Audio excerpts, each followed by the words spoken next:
What about the DLC?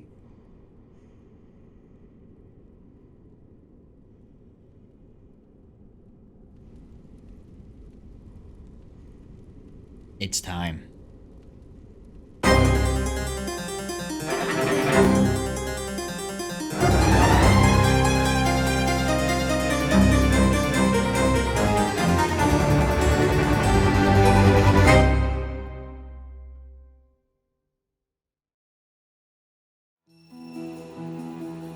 If you don't already know, I beat the entirety of Bloodborne, and I did it using only my fists.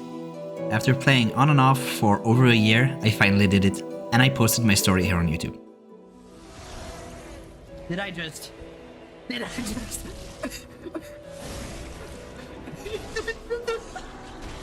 Link in the description if you haven't watched it yet. There was, however, one problem. It did not include the DLC, the Old Hunters. Well, the only reasonable thing to do was to jump right back in and challenge some of the most difficult bosses I've had to face so far.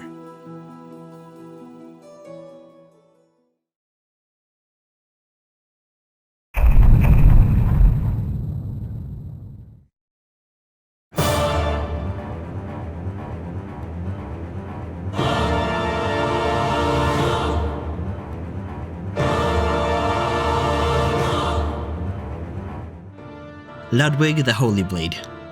Holy shit. This DLC really hits the ground running. Playing the game like this often forces you to get to know the bosses on an intimate level, but I'd never experienced it to the same level as I had with Ludwig. Every mistake you make matters so much more, and believe me when I say, there were a lot of mistakes when I started. I didn't know the range of one move, and I didn't know the timing for another. I had to learn what move was safe to punish, and what moves were just trying to lure me into certain death. It was hard, but after dying a lot, I started to see a pattern in the chaos. Moves that earlier left me running scared for my life now had a clear counter, and I could confidently know where his head was going to be at all times. Hitting his head would eventually lead to a stagger, and you know what that means.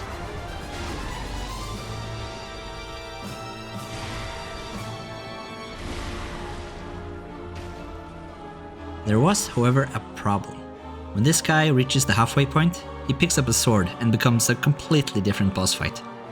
I knew I could teach myself how to fight this one too, but I also knew that I only had to kill him once. So instead, I opted for learning the first phase to the extent that I could brute force the second. The strategy wasn't perfect, but after a lot of trial and error, I finally killed him. It only took 10 hours.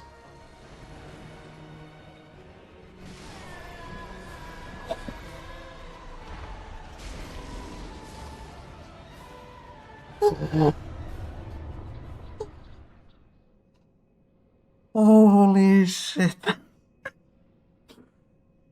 Holy fucking shit.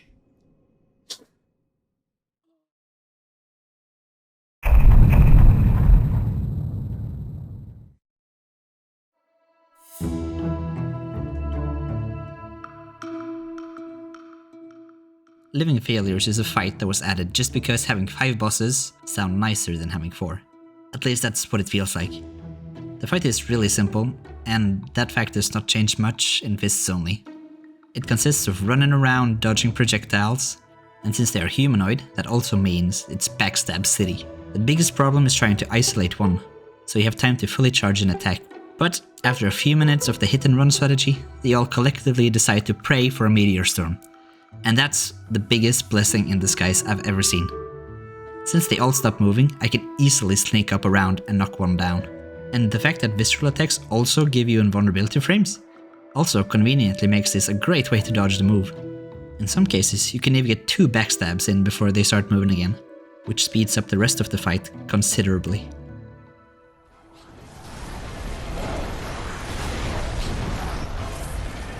Okay. GG. 2 bosses in one day.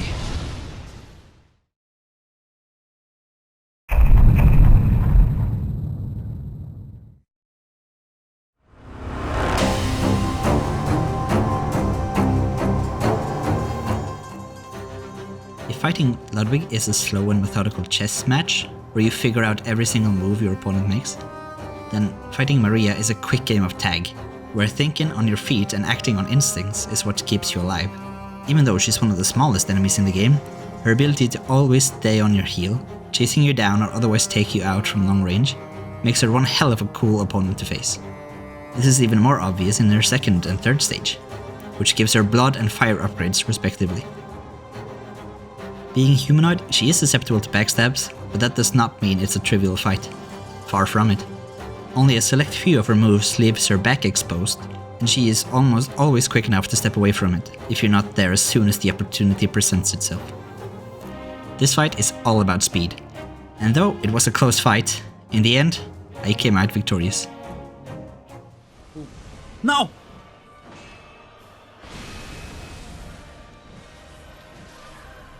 Oh, that was tight. God damn, that was tight. But I don't need it to be better than that. That's all I really need.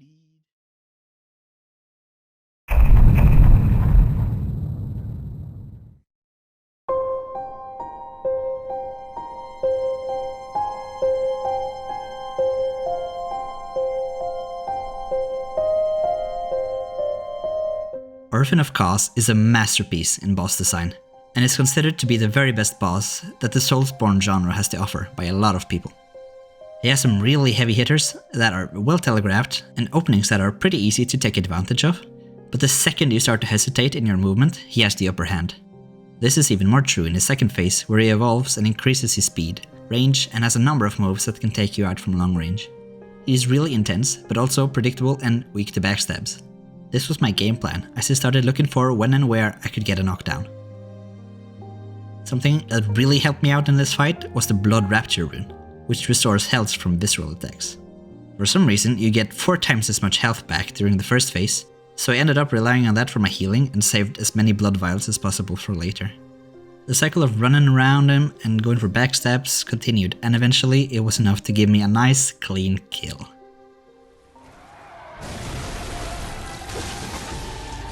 That's it.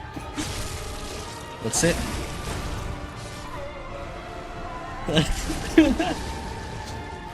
That's it.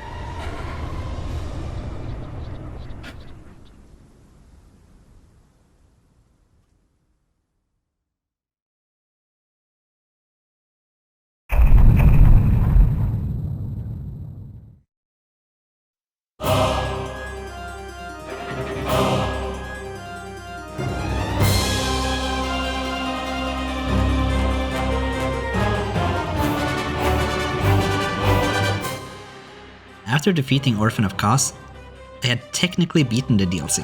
I could slay the Nightmare, but there was one boss left, hidden in plain sight. Lawrence is in many ways just an upgraded cleric beast. Well, he's on fire now, with a really aggressive moveset, and a face where he spills lava on the floor. Even after getting most of the moves down, it felt useless. I could still just die at any moment. I took a 2-month break from playing, right at the finish line. But when I came back, I was more motivated than ever. And even though it took a while, I got consistent at the first part, patiently waiting for openings and baiting out moves that I could consistently punish. At this point, I can make him go to the final phase, but it also took over 15 minutes. It was hard to get enough practice in. He had a few very good openings, but also some attacks with very large area of effect. And as he was also chasing you down, you really didn't have much time to assess the situation. But after many hours, I finally found my groove. I tried to have him run in circles, and that let me stay out of his range, while still being close enough to punish him. I also started to count the number of attacks he did, to accurately time when it was safe to engage. And in a really close fight with no healing, and very little health remaining, he gave me the last opening I needed to finish him off.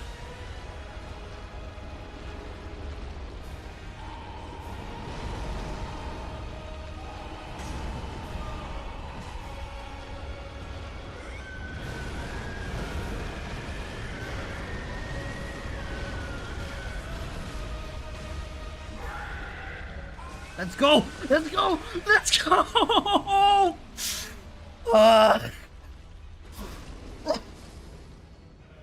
Let's fucking go!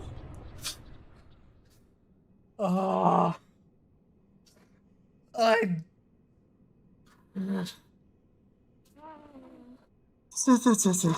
Fucking hell, dude. I'm. Oh.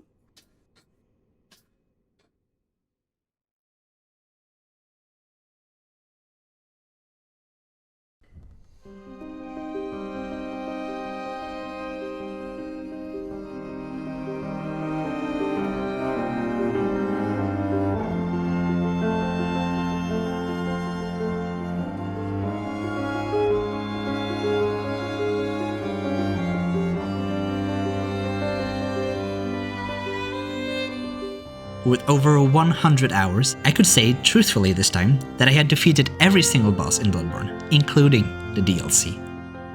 Thank you so much to everybody who watched the first video and motivated me to keep going. And also a very special thanks to the people who wanted to follow my journey and hang out on stream. You're the ones that really made this so much fun. Thanks for watching.